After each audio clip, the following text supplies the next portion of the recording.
Olá, tudo bem? Meu nome é Gerson Vargas e eu sou sacerdote da Sagrada Família. Eu vim comentar aqui nesse vídeo sobre o dízimo em si e sobre as declarações que a Mara Maravilha deu agora há algum tempo atrás, né? Eu já poderia ter feito esse vídeo há mais tempo, mas tinha outras prioridades e eu deixei. Ela falou que quem não paga o dízimo é ladrão. Ela especificou que qualquer pessoa que não tire 10% da sua renda e entregue na igreja é um ladrão. Então vamos lá, vamos avaliar isso daí dentro do que ela está certa e do que ela está errada. Bom, o dízimo aparece lá no Velho Testamento, aparece em Gênesis, mas ele se torna uma lei em Levíticos, no capítulo 27, do versículo 30 ao 34. Nesse texto é instituído por Moisés, né, supostamente, que teria escrito o Pentateuco, que são os 5 primeiros livros da Bíblia, a ordenança de pagar os dízimos. Esse dízimo, ele deveria ser, sobretudo, em cereais, em alimentos. Né? Aquilo que o judeu plantasse, aquilo que o judeu colhesse, ele deveria levar ao sacerdote e entregar lá, porque o dízimo era principalmente, né, voltado para o sustento do sacerdote e dos levitas. Os levitas eram uma tribo, um dos filhos de Jacó se chamava Levi, e essa tribo, né, os descendentes de Levi, foram consagrados por Deus para serem sacerdotes, primeiramente no tabernáculo, né, que era uma construção móvel, ele era montado e desmontado.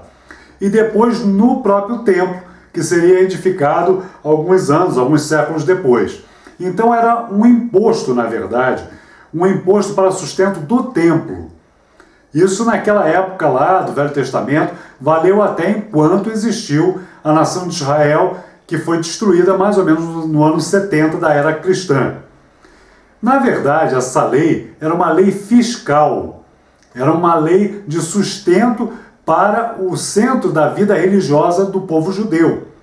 Ela é, como eu falei, ela é escrita em Levíticos, depois ela é reafirmada em Números, capítulo 18, a partir do versículo 21, também em Deuteronômio, no capítulo 14, e em Deuteronômio, no capítulo 26, tem uma coisa muito legal, eu quero ler para vocês aqui.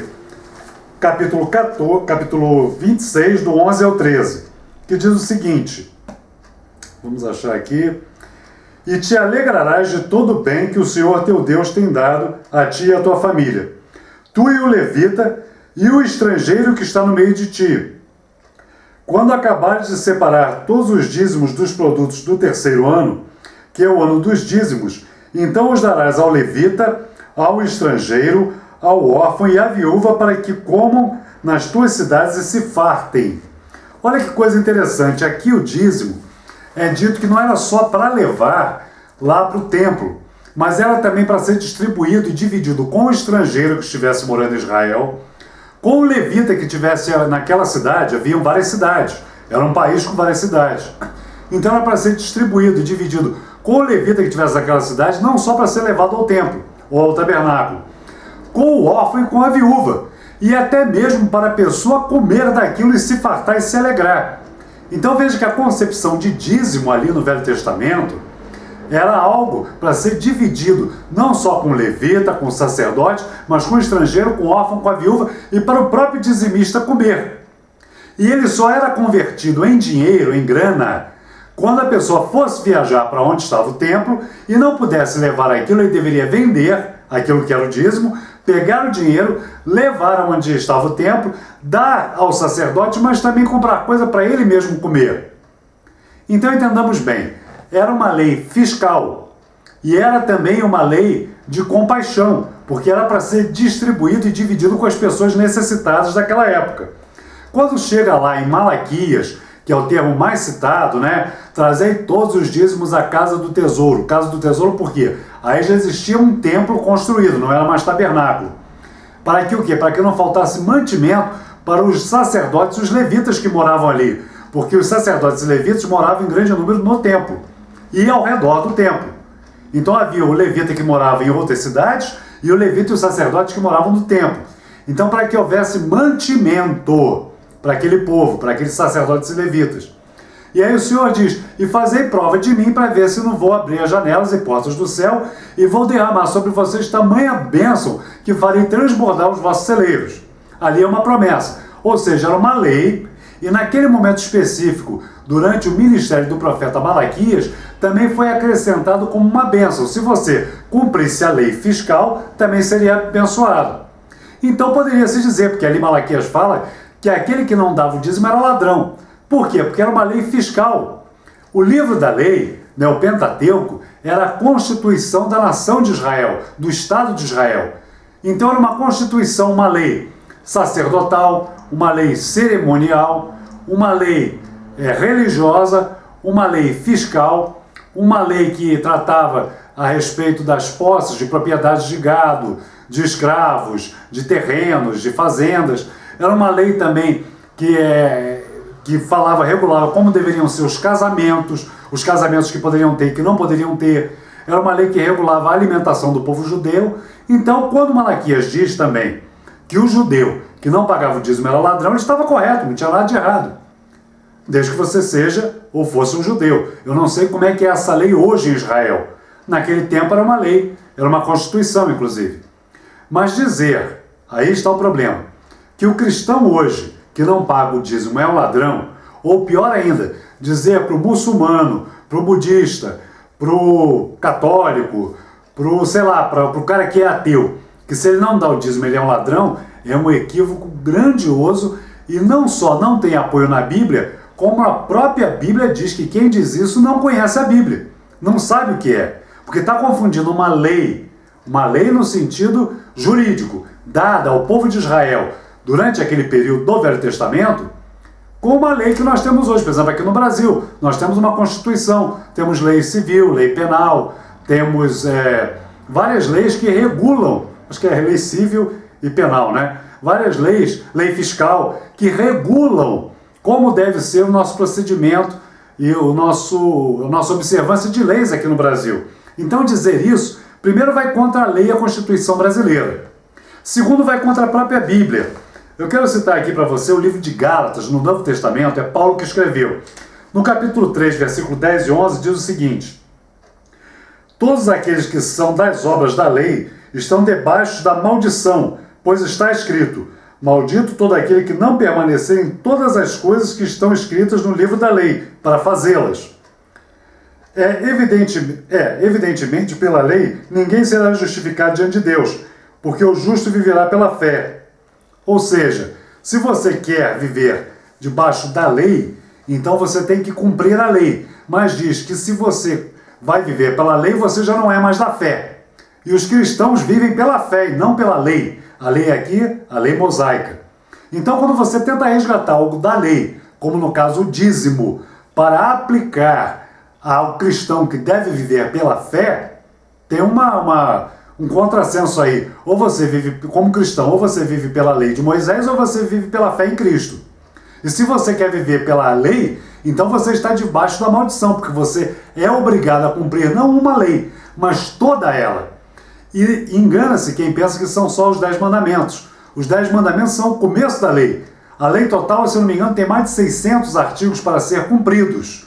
Por exemplo, apedrejar quem comete adultério, apedrejar a mulher que não se casa virgem, vai regular como você deve ter escravos, e a lei brasileira proíbe a escravidão. Então, querer viver debaixo dessa lei é ridículo. E na Epístola de Tiago, no capítulo 2, verso 9, diz o seguinte, perdão, errei. Cadê? Deixa eu me achar.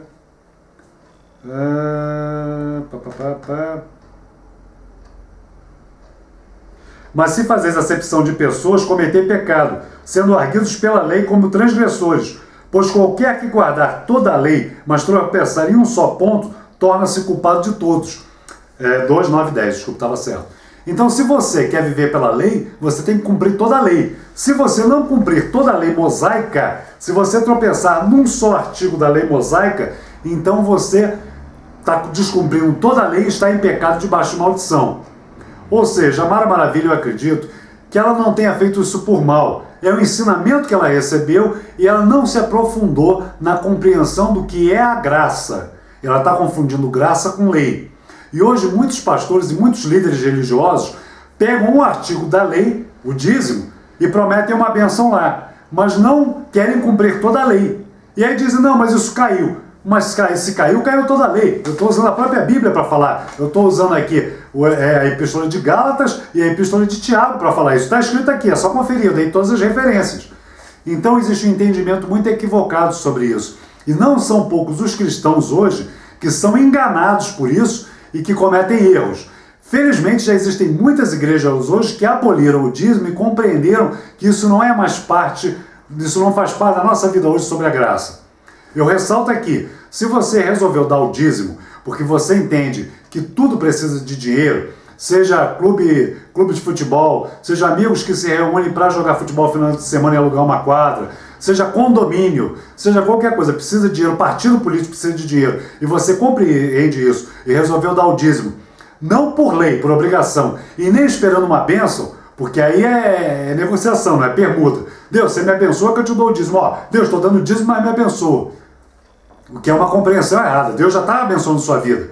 Se você resolveu fazer isso por essa compreensão, tudo bem, não tem problema nenhum. Mas se você acha que é ladrão porque não dá o dízimo e vai ser amaldiçoado, isso não é a graça do Evangelho. Se você acha que vai dar o dízimo para ser abençoado, isso não é a graça do Evangelho. Então existe uma compreensão errada nisso. E eu entendo que a Mara, infelizmente, ainda não entendeu o que é a graça de Deus. Se eu estiver errado, pode escrever aqui embaixo. Pode mandar e-mail para mim, pode fazer o que você quiser, me provando que no Velho Testamento você tem que dar o dízimo.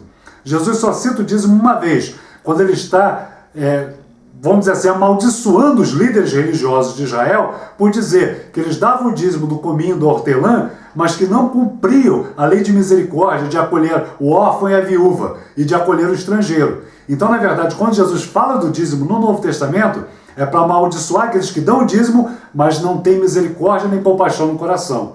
Então, reflita sobre isso, né? Não só a Mara, como todos hoje, o que pensam dessa forma, para vocês não serem mais enganados por esses líderes sem vergonhas que usam a Bíblia como querem para te enganar. Consulte as passagens que eu te dei na Bíblia, no Novo Testamento, e veja se eu estou errado. Falou, até uma próxima. Tchau, tchau.